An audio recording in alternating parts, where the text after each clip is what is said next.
Hello guys, welcome back to our channel. Episode ആരംഭിക്കുമ്പോൾ കാണിക്കുന്നത് നെല്ലിശ്ശേരിയാണ്. അച്ഛൻ എന്താണെങ്കിലും ഉചിതമായൊരു തീരുമാനം തന്നെ എടുക്കും, സച്ചേട്ടൻ വിഷമിക്കാതിരിക്കുക എന്ന് പറഞ്ഞുകൊണ്ട് സച്ചിയെ സമാധാനിപ്പിക്കുകയാണ് അർച്ചന. പിന്നീട് കാണിക്കുന്നത് സേതുവിനെയാണ്. അവന്തിക പറഞ്ഞ വാക്കുകൾ കേട്ടുകൊണ്ട് എന്ത് ചെയ്യണമെന്നറിയാതെ ടെൻഷനോടെ നടക്കുന്ന സേതുവിനെയാണ് കാണിക്കുന്നത്. പിന്നീട് കാണിക്കുന്നത് അവന്തികയാണ്. അവന്തിക മൂർത്തിയോടും അനിരുദ്ധനോടും പറയുകയാണ്, ആ സേതുമാധവനുണ്ടല്ലോ വല്ലാത്തൊരു അഭിമാനി തന്നെയാ. അതെ, നാളെ മുതൽ അയാൾ വെറും സാധാരണക്കാരനാണെന്ന് അനിരുദ്ധം പറയുന്നു. അയാളുടെ കമ്പനി അക്കൗണ്ട് വരെ ഫ്രീസ് ചെയ്ത് കഴിഞ്ഞിരിക്കുകയാണ്. കയ്യിൽ എന്തെങ്കിലും പണമുണ്ടെങ്കിൽ ഇനി അതെടുത്ത് ഉപയോഗിക്കാം, അത്ര തന്നെ.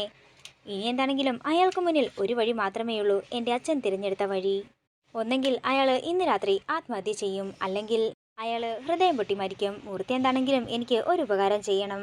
സേതുമാധവന്റെ ശരീരത്തിൽ സമർപ്പിക്കാനായിട്ട് ഒരു നല്ല പുഷ്പചക്രം തന്നെ ഉണ്ടാക്കിക്കൊണ്ട് തരണം. അത് സമർപ്പിച്ചിട്ട് വേണം എനിക്ക് നെല്ലിശ്ശേരിയിലേക്ക് കയറി വാഴാൻ തുടങ്ങാൻ. അതേസമയം നന്ദനും സ്നേഹയും തന്നെ ഒറ്റപ്പെടുത്തിയതും അവന്തികയുടെ കാര്യങ്ങളും എല്ലാം തന്നെ ഓർത്തുകൊണ്ട് കഴുത്തിലേക്ക് കയറിടുകയാണ് സേതു. പിന്നീട് കാണിക്കുന്നത് അർച്ചനയാണ്. വെള്ളമെടുക്കാൻ വരുന്ന അർച്ചന അപ്പോഴാണ് സേതുവിന്റെ ഗുളിക ടേബിളിലിരിക്കുന്നത് ശ്രദ്ധിക്കുന്നത്. അച്ഛൻ ഗുളിക കഴിക്കാൻ മറന്നുപോയെന്ന് തോന്നുന്നു. തുടർന്ന് അർച്ചന ചെന്ന് സേതുവിന്റെ മുറിയുടെ കതക് തട്ടുന്നതാണ് കാണിക്കുന്നത്. അച്ഛ, മരുന്ന് കഴിക്കാൻ സമയമായച്ച കതക് തുറക്കാൻ അർച്ചന പറയുന്നുണ്ടെങ്കിലും തന്റെ കഴുത്തിലേക്ക് ആ കയറ് കൂടുതലായി മുറുക്കാൻ ശ്രമിക്കുകയാണ് സേതു. അതേസമയം തന്നെ എന്താണെന്ന് ചോദിച്ചുകൊണ്ട് അനഘ വരുമ്പോ അച്ഛൻ കതക് തുറക്കുന്നില്ലെന്ന് അർച്ചന പറയുന്നു. തുടർന്ന് അനഘയെ അവിടെ നിർത്തിക്കൊണ്ട് അർച്ചന എല്ലാവരെയും വിളിക്കാനായി പോകുന്നു. തുടർന്ന് അനഘ സച്ചിയും സന്ദീപിനെയും ഒക്കെ തന്നെ താഴേക്ക് വിളിക്കുകയാണ്. അങ്ങനെ എല്ലാവരും മുറിയുടെ മുന്നിൽ ഓടിക്കൂടുന്നതാണ് കാണിക്കുന്നത്. തുടർന്ന് പുറത്തുകൂടെ അർച്ചന ഇറങ്ങിച്ചെല്ലുന്നതാണ് കാണിക്കുന്നത്. ശേഷം സേതുവിന്റെ ജനലിൽ കൂടി നോക്കുന്ന അർച്ചന ആ കാഴ്ച കണ്ട് ഞെട്ടലോടെ നിൽക്കുന്നതാണ് കാണിക്കുന്നത്. കഴുത്തിൽ കയറിട്ട് കുരുക്കു മുറുക്കാൻ നോക്കുന്ന സേതുവിനെ കണ്ട് ഞെട്ടലോടെ നിൽക്കുകയാണ് അർച്ചന. തുടർന്ന് എല്ലാവരും കതക് പൊളിച്ച് അകത്തേക്ക് കയറുമ്പോൾ സേതു കഴുത്തിൽ കുരുക്കിട്ട് നിൽക്കുന്നതാണ് കാണുന്നത്. തുടർന്ന് എല്ലാവരും ചേർന്ന് സേതുവിനെ താഴേക്കിറക്കുകയാണ്. അച്ഛൻ എന്തിനാ ഇങ്ങനെ ചെയ്തതെന്ന് അർച്ചന കരഞ്ഞുകൊണ്ട് ചോദിക്കുമ്പോൾ ഞാൻ കാരണമല്ലേ ഇതെല്ലാം സംഭവിച്ചത് എന്ന് പറഞ്ഞുകൊണ്ട് പൊട്ടിക്കരയുകയാണ് സേതു.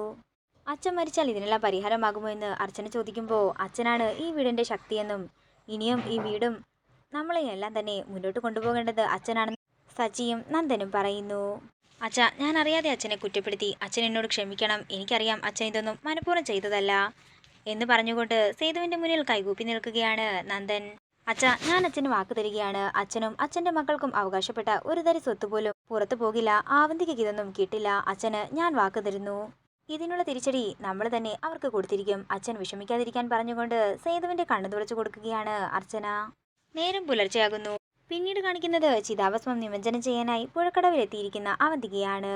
അങ്ങനെ ചടങ്ങുകളെല്ലാം ചെയ്തു തീർത്തതിനു ശേഷം ചിതാഭസ്മം എടുക്കാനായി അവന്തിക പടികൾ ഇറങ്ങാൻ ഒരുങ്ങുമ്പോഴേക്കും അർച്ചന അങ്ങോട്ടേക്ക് ചെല്ലുകയാണ്.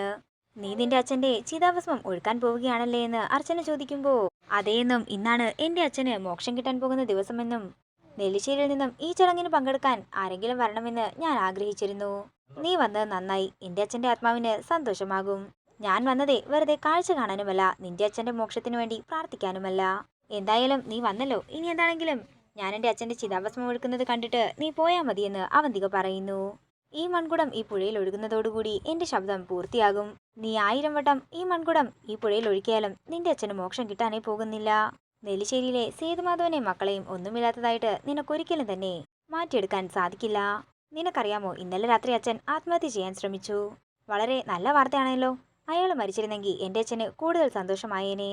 നീ കാരണമാണ് ഞങ്ങളുടെ അച്ഛൻ അങ്ങനെ ചെയ്തത്. അതുകൊണ്ട് നിനക്കൊരു സമ്മാനം തരാൻ വേണ്ടിയാ ഞാനിപ്പോൾ വന്നതെന്ന് അർച്ചന പറയുന്നു. അതേസമയം ഇതെല്ലാം നോക്കി മാറി നിൽക്കുകയാണ് അനിരുദ്ധൻ.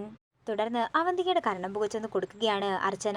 ആദ്യത്തെ അടിയിൽ അവന്തിക പിടിച്ചു നിൽക്കുന്നുണ്ടെങ്കിലും രണ്ടാമത്തെ അടിയിൽ അവന്തിക വീഴാൻ പോവുകയും ചിതാഭസ്മത്തിന്റെ കുടം താഴെ വീണ് ഉടയുകയും ചെയ്യുന്നു. ആ കാഴ്ച കണ്ട് ഞെട്ടലോടെ നിൽക്കുകയാണ് അവന്തികയും അനിരുദ്ധനും തിരുമേനിയും. എന്താ നീ കാണിച്ചതെന്ന് അവന്തിക ചോദിക്കുമ്പോൾ കുട്ടി എന്തായി കാണിച്ചത്, ചടങ്ങ് മുടങ്ങിയല്ലോ എന്ന് തിരുമേനിയും പറയുന്നു. പെട്ടെന്ന് തന്നെ വിളക്കും അണയുകയാണ്. എന്റെ അച്ഛന്റെ ആത്മാവിന് മോക്ഷം കിട്ടാൻ നീ സമ്മതിക്കില്ല അല്ലേ എന്ന് ചോദിച്ചുകൊണ്ട് അർച്ചനയെ തല്ലാനായി കൈയോങ്ങുകയാണ് അവന്തിക. തുടർന്ന് അവന്തികയെ തള്ളിയിട്ടതിനു ശേഷം അർച്ചന പറയുകയാണ്, ഇത് നിനക്കുള്ള താക്കീതാണ്. നീ പിടിച്ചടക്കിയതെല്ലാം തിരിച്ചു പിടിക്കാനുള്ള ശ്രമം ഞാൻ ഇവിടെ നിന്ന് ആരംഭിക്കുകയാണ്. മോക്ഷം കിട്ടാനാകാതെ കിടക്കുന്ന നിന്റെ അച്ഛന്റെ ചാരത്തെ സാക്ഷി നിർത്തിക്കൊണ്ട് ഞാൻ പറയുകയാണ്, നെല്ലിശ്ശേരി വീട് നശിപ്പിക്കാൻ ഈ ജന്മം ഞാൻ നിന്നെ അനുവദിക്കില്ല. അത്രയും പറഞ്ഞുകൊണ്ട് അർച്ചന അവിടെ നിന്ന് പോകാനൊരുങ്ങുമ്പോൾ അവന്തിക പറയുകയാണ്, നിൽക്കടി, നീ കാരണമാണ് എൻ്റെ അച്ഛന് മോക്ഷം കൊടുക്കാൻ എനിക്കിന്ന് സാധിക്കാതെ വന്നത്. ഉടഞ്ഞു കിടക്കുന്ന ആ മൺകുടത്തെ സാക്ഷി നിർത്തി ഞാനും പറയുകയാണ്, നെല്ലിശ്ശേരി സേതുമാധവന്റെ മക്കളുടെ ജീവിതം അതുപോലെയാക്കും ഞാൻ. നമുക്ക് കാണാമെന്ന് പറഞ്ഞ അർച്ചന ദേഷ്യത്തോടെ അവിടെ നിന്ന് പോകുന്നു. പിന്നീട് കാണിക്കുന്നത് വീട്ടിലേക്ക് തിരിച്ചു വരുന്ന അർച്ചന ചിതാഭസ്മം പൊട്ടിച്ചതിന് ഭഗവാനോട് ക്ഷമ പറയുന്നതാണ്. പിന്നീട് കാണിക്കുന്നത് എല്ലാവരും അവരവരുടെ ബാഗുകൾ എടുത്തുകൊണ്ട് ഹാളിലേക്ക് വരുന്നതാണ്. അങ്ങനെ വിഷമത്തോടെ ഇരിക്കുന്ന സേതുവിനെ കാണിച്ചുകൊണ്ട് ഇന്നത്തെ എപ്പിസോഡ് ഇവിടെ തീരുകയാണ്.